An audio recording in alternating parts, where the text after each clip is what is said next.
Donc moi aujourd'hui je vais vous parler de Node-WebKit. Donc déjà juste pour commencer, est-ce qu'il y a des gens qui ont déjà entendu parler de Node-WebKit? Pas mal. Est-ce qu'il y a des gens qui ont déjà utilisé Node-WebKit? Ok, bon, moi mon code ne servira pas à rien, c'est cool. Donc du coup, rapidement pour me présenter, donc, je m'appelle Rémi, je travaille chez Front. C'est une petite start-up, on fait un client mail pour gérer vos emails d'entreprise. C'est plutôt cool, de toute façon je suis obligé de dire que c'est bien parce que toute l'équipe est là ce soir.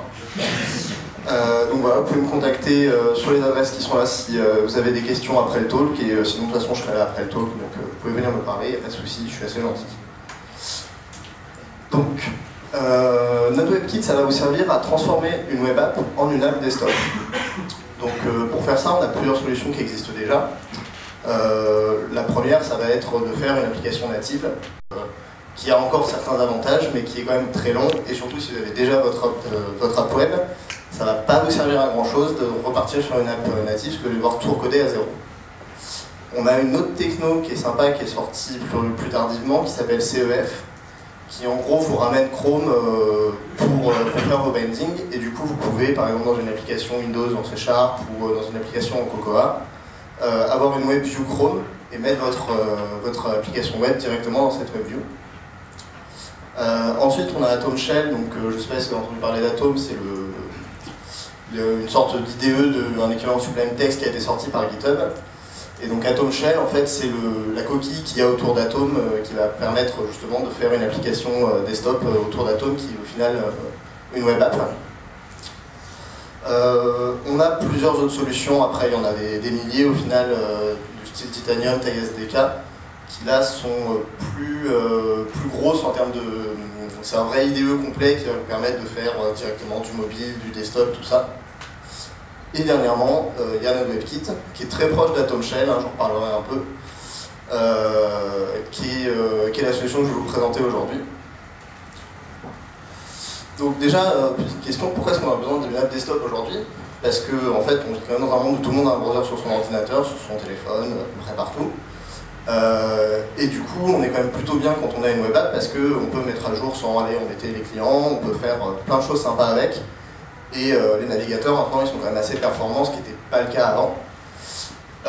Donc, certaines de ces raisons, c'est notamment que des fois, on veut faire des call systems. Et ça, depuis une web app, pour des raisons évidentes de sécurité, ça n'a jamais été possible. On ne va pas pouvoir déclencher des choses bêtes comme l'ouverture d'un lecteur CD depuis le navigateur. C'est quelque chose de complètement farfelu. Le mode offline, c'est quelque chose qui se fait un peu maintenant, mais qui est quand même pas ouf sur du web. Là, dans une app desktop, vous pouvez vraiment avoir un tout cohérent, même sans connexion internet, l'utilisateur pourra continuer d'utiliser votre application puisqu'il aura tout sur sa machine. Donc des file dialogues aussi, donc tout ce qui va être aller chercher des fichiers, tout ça, sur le web c'est possible. On a toujours des problèmes qu'on ne peut pas simuler, ce genre d'input, pour des raisons de sécurité également, pour empêcher plein de problèmes. Plusieurs fenêtres. C'est quelque chose qui se fait pas très bien sur le web non plus, on peut ouvrir un nouvel onglet, mais c'est quand même pas très pratique. Et puis tout simplement des petits services qui vont tourner en arrière-plan, qui n'ont pas forcément besoin d'un navigateur ouvert, qui veulent juste faire quelques petits trucs qu'on ne peut pas faire avec une web app, puisqu'il nous faudra forcément un Chrome qui tourne pour que ça marche. Donc Node-WebKit, c'est un projet qui est sous licence MIT. Ça a été développé par Intel à l'origine et ils l'ont open sourcé à partir de 2011. Il y a à peu près trois contributeurs principaux, dont un qui bosse chez Intel, qui maintiennent le projet. C'est update assez régulièrement, le projet est bien vivant.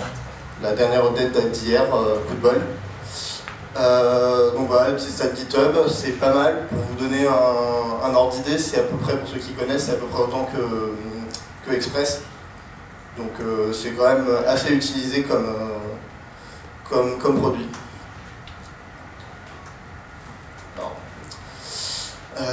Donc oui, il y a toujours Intel qui back le projet, hein, qui paye un des développeurs. C'est utilisé par beaucoup d'applications, plus que ce qu'on pense au final. J'ai cherché un peu pour faire ce talk et je suis même étonné. Et même pour des applications commerciales qui sont distribuées à prix coûtant. Donc je vais vous faire quelques exemples. Donc Lighttable, je ne sais pas si on a entendu parler. C'est un éditeur au même titre que peut l'être Sublime Text, qui propose des fonctionnalités de rendu web directement. Donc là, on voit le mec qui utilise du WebGL et qui a son rendu directement à côté, plus son debugger en même temps. Donc ça, c'est purement du Node WebKit, mais c'est quand même une application que vous installez chez vous, alors que derrière, c'est du JavaScript pur et dur. Popcorn Time, vous en avez probablement entendu parler, ça a fait quand même pas mal de bruit il y a un moment. C'était du Node WebKit, alors l'application n'existe plus maintenant, mais c'était du Node WebKit et ça marchait très bien, ça a été utilisé par des milliers de personnes, un peu trop d'ailleurs, puisqu'ils se sont fait bâcher par l'industrie du film. Alors ça, c'est pas connu du tout, mais c'est pour vous donner un exemple de petit service. Ça vous permet tout simplement de run des tasks Gulp depuis votre bureau. Pour ceux qui ne connaissent pas Gulp, grosso modo, c'est un Makefile un peu plus sympa. Je vais me faire rire pour avoir dit ça, mais c'est pas grave. Il y a des gens qui ont fait des jeux aussi avec, hein, donc Game Dev Tycoon est un exemple. Donc ça, c'est vraiment un jeu commercial qui est en vente sur les circuits de distribution standard de jeux vidéo et qui tourne sans aucun souci derrière du Node WebKit. Donc du coup, comment ça marche? Node WebKit, c'est ce qu'on appelle un runtime pour web app, au même type que Node.js va être un runtime pour du JavaScript. Comme l'auteur avait beaucoup d'originalité, il a utilisé Node WebKit, donc il a appelé Node WebKit. WebKit, c'est ce qui fait votre rendu de page web quand vous utilisez Chrome. Concrètement, son taf, c'est vraiment, ça prend du code et ça vous fait un rendu. Ça va aussi répondre à vos événements quand vous cliquez, quand vous interagissez avec une page web. Derrière, c'est basé sur ce qu'on appelle une boucle d'événements. Donc en gros, concrètement, dès qu'un événement arrive, on va appeler une fonction qui va exécuter une partie du code. Et dès qu'elle aura terminé, repassera la main pour que le prochain événement s'enchaîne. Et donc tout tourne sur cette boucle. Tout ce que vous faites avec la page va passer par un événement et on va boucler sur tout ça. Mais par contre, effectivement, WebKit, on n'a pas accès aux API du système parce que c'est prévu pour un browser et dans un browser, on n'a pas accès aux API du système. Et donc derrière Node, Node, si vous êtes ici, il y a des chances que vous connaissiez. C'est également basé sur une boucle d'événements, ce qui tombe bien. Ça a accès aux API système, parce que ça a été fait pour et ça se tourne beaucoup plus bas. Et par contre, il n'y a pas d'interface. Et donc c'est là que l'intérêt de coupler Node et WebKit devient évident, c'est qu'on a une interface à Node, et avec tous les bénéfices de Node et tous les avantages du travail qui a déjà été effectué sur WebKit combinés. Donc du coup, comment ils ont fait derrière? Ils ont pris les deux boucles d'événements et ils en ont fait une seule. Donc ils ont vraiment reconstruit cette partie-là à zéro. Le principal avantage, c'était pour des raisons de perf. C'est là-dessus typiquement que Atom va être un peu différent, ils ont fait des choix techniques différents. C'est vraiment une question de philosophie entre les deux sur lequel va être le plus efficace. Il va falloir revenir, désolé. Ah, t'inquiète pas, c'est normal, il est là. Ok. Du coup, j'en étais sur la différence entre Node WebKit et Atom. Donc voilà, c'est une des différences principales, c'est que Node WebKit a choisi de combiner ces deux boucles, tandis que Atom a décidé de les faire communiquer et de les laisser complètement séparés dans leur environnement naturel. Et ensuite, ce qu'ils ont fait, c'est qu'ils ont injecté Node, donc le contexte Node que vous utilisez quand vous codez en Node, ils l'ont mis dans WebKit, ce qui fait que vous avez accès au sein du DOM aux fonctions que vous utilisez normalement dans Node. Donc ça va correspondre à quoi? Ça va correspondre à Require, donc qui va vous permettre de récupérer vos modules, de faire une architecture de code qui se base sur des modules alors que vous travaillez quand même au final dans un browser.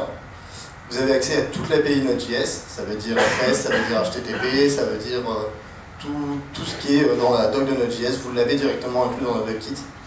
Ça veut aussi dire tout ce qui va être fork, exec. Vous avez accès à NPM, donc à quand même une foultitude de paquets pour faire à peu près tout ce que vous voulez et même plus.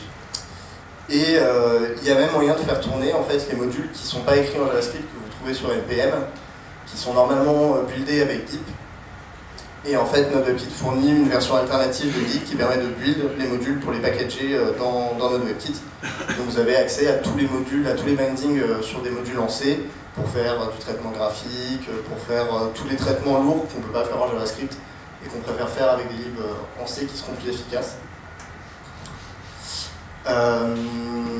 Donc Ça nous permet effectivement de sortir de toutes les limitations que nous imposait le browser. Donc typiquement, on peut accéder au file system, ce qui est pas possible depuis un navigateur. Vous pouvez donc aller tranquillement regarder ce qu'il y a sur les dossiers de l'utilisateur, lui proposer des dialogues où il va pouvoir accéder. Donc un petit exemple. Donc ça, c'est les exemples de base que propose NodeWebKit. Vous pouvez les retrouver sur leur site sans souci.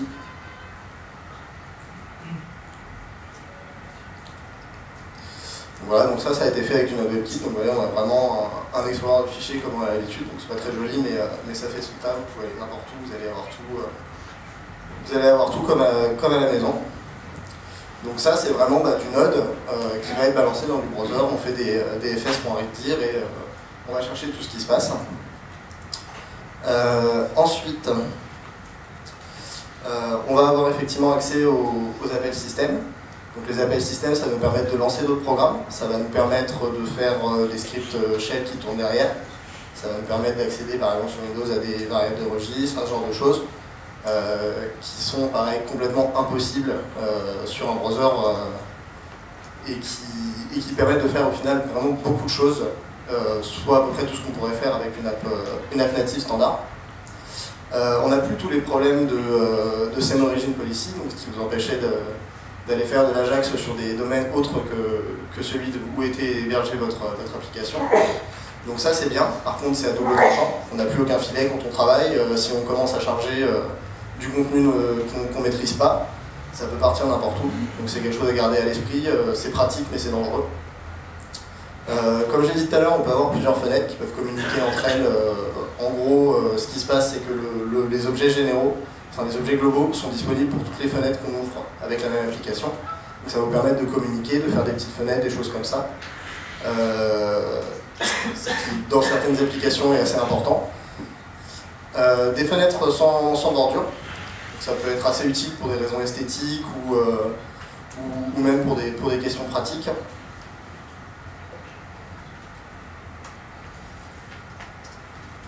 Donc un petit exemple ici. Hop.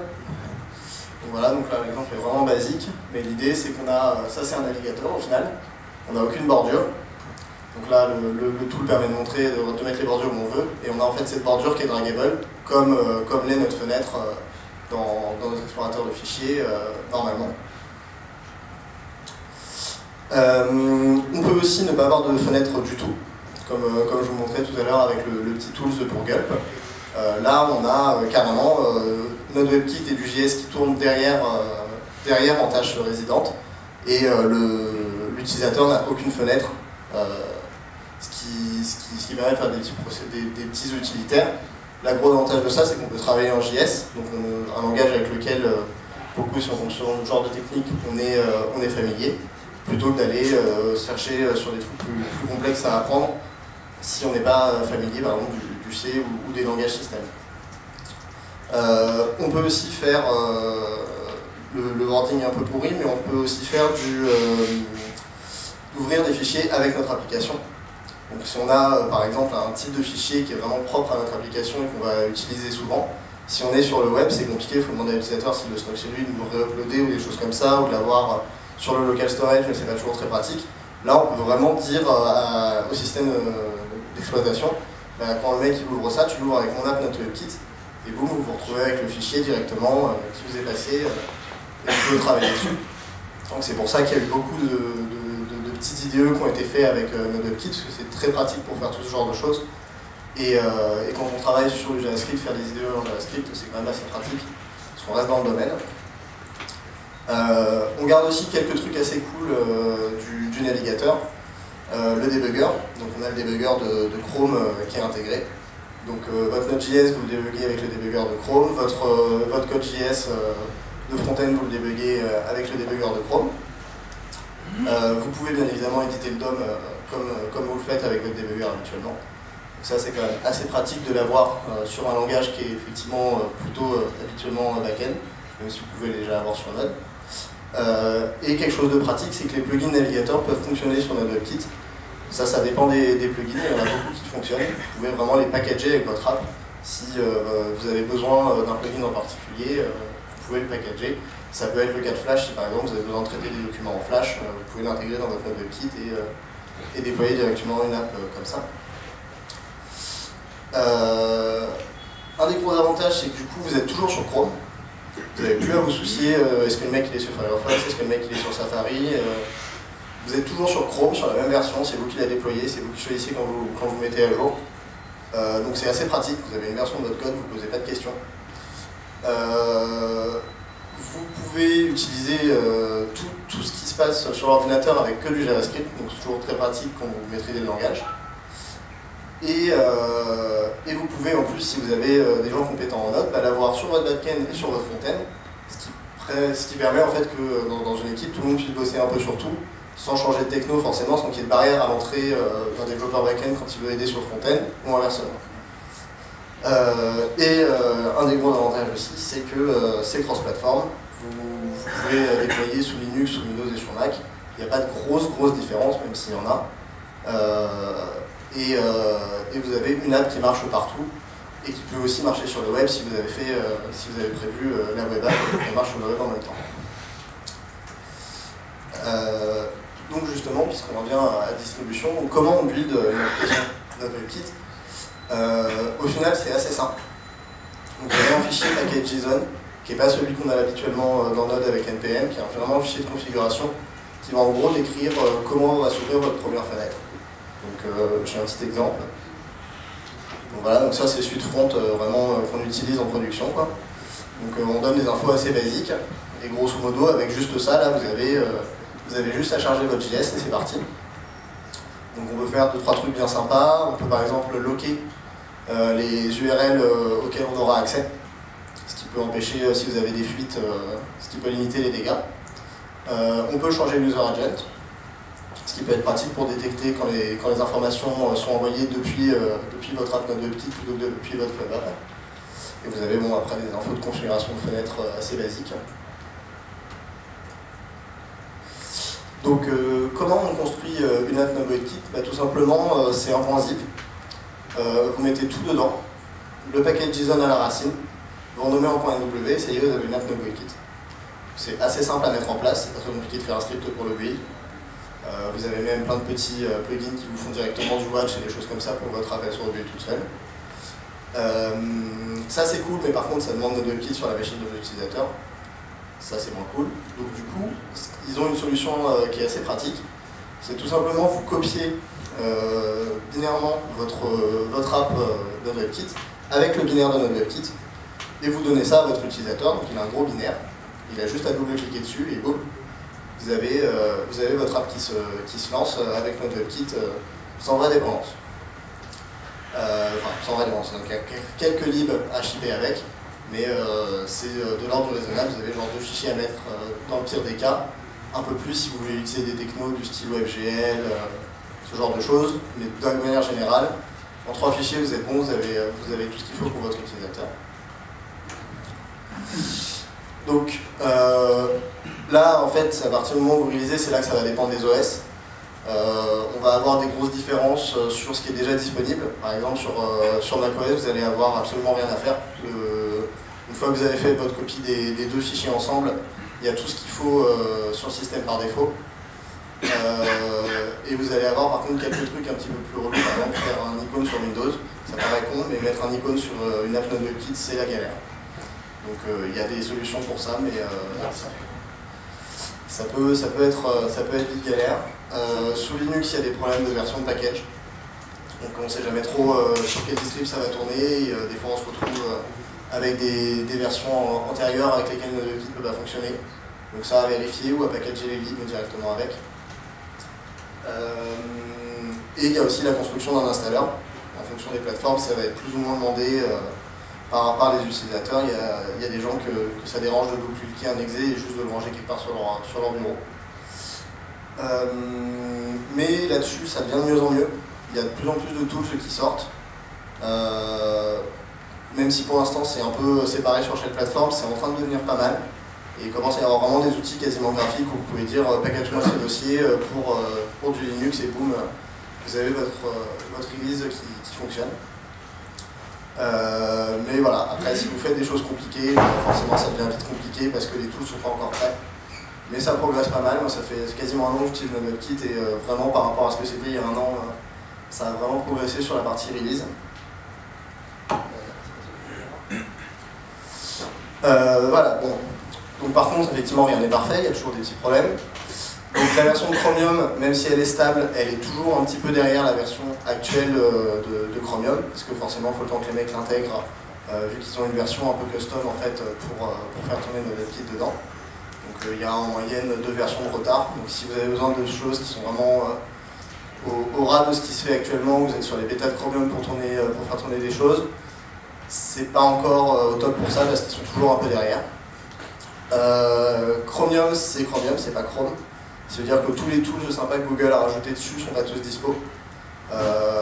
Par exemple, il n'y a pas le spell checker, puisque c'est fait partie de Chrome et pas de Chromium.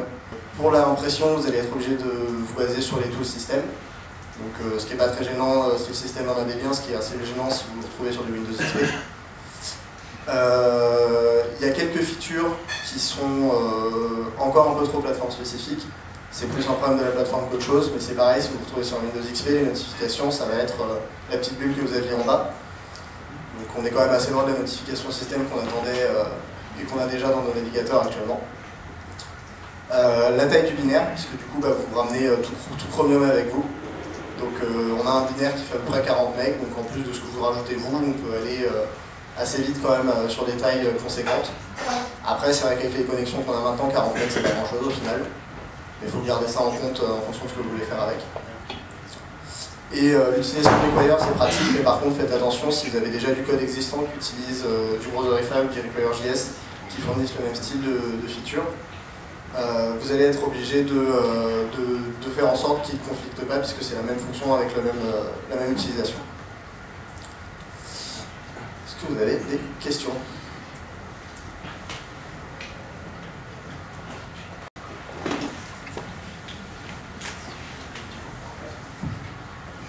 Merci Rémi, c'était très intéressant. En plus, je l'avais présenté moi aussi à NodeWebKit au Paris.js il y a quelques semaines. J'ai une question en fait, peut-être tu peux m'aider.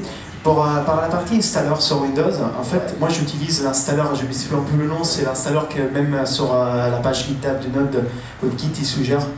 Est-ce que tu connais quelqu'un installeur un peu plus puissant? Parce que sur l'installeur vraiment je me suis un peu le nom. Mais en fait, on a des problèmes pour exemple, là j'ai travaillé sur une problématique et c'était, je voulais pour donner la possibilité de customiser justement l'install. Et sur l'installeur que j'utilise, que c'est aussi l'installeur open source gratuit qu'il suggère, il n'y a pas cette possibilité. Est-ce que tu connais des outils open source qui sont un peu plus poussés de cet outil-là? Ouais, je sais pas si moi j'utilise Wix. C'est pareil, c'est open source alors c'est un peu chiant à configurer, c'est que des gros fichiers XML, c'est très old school, mais par contre effectivement ça permet de faire tout ce qu'on attend d'un installeur standard, de choisir ça je l'installe pas, choisir les langues, choisir le lancement automatique de l'application au démarrage, ce genre de choses. Donc ouais, Wix c'est pas mal pour ça. Il y a une learning curve qui est pas très sympa parce qu'effectivement c'est des gros fichiers XML. Alors peut-être après ouais. Pas de soucis, ça marche. Merci beaucoup.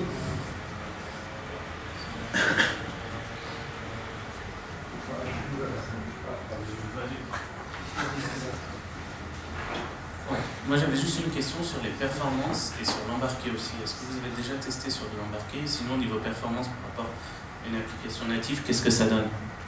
Alors, niveau performance sur du desktop par rapport à une application native, tu vas surtout avoir un temps de chargement qui est un peu plus long.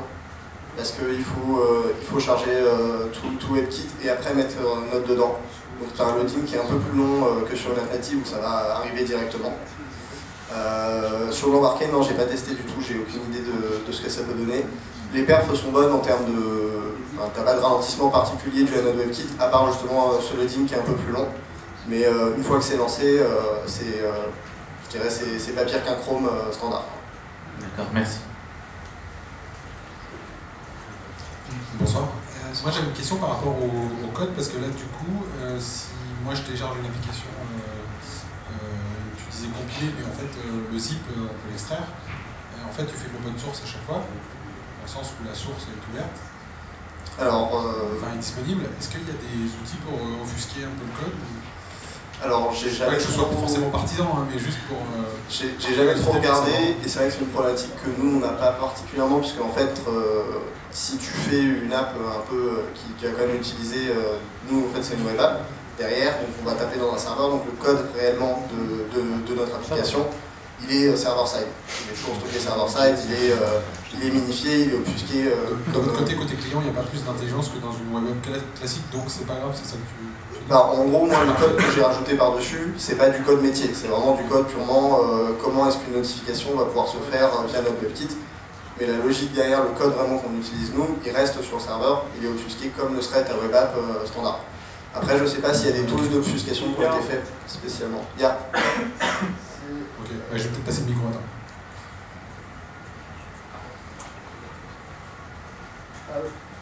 Oui, en fait, il y a... Attends, je vais te dire aussi le nom. En fait, c'est shippé avec... et il s'appelle...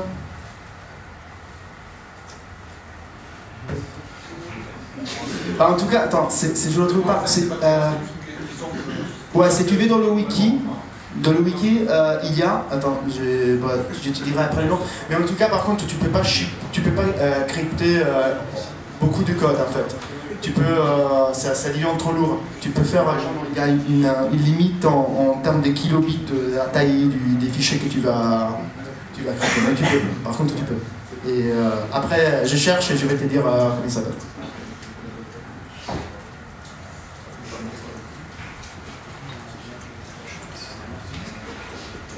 J'avais testé un truc il y a quelques temps, ça s'appelait AppJS. Apparemment, le projet il est un peu en sommeil. Est-ce que tu en sais un peu plus? Est-ce que tu as testé aussi ce truc-là? Si mes souvenirs sont bons, ça fabriquait directement un point .exe qu'on lançait et c'était pas... Alors non, j'ai pas testé du tout. Mais je regarderai du coup. Ce projet mort, c'est un peu dommage, mais non, je connais pas du tout.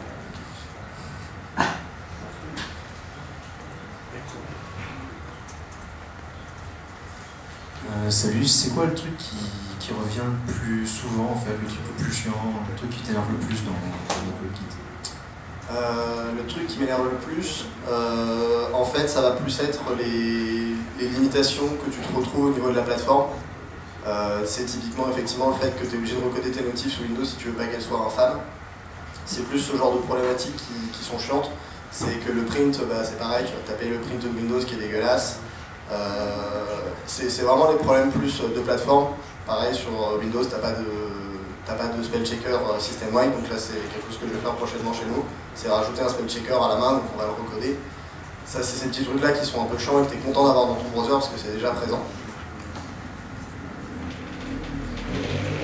Encore des questions? Êtes-vous Snapshot?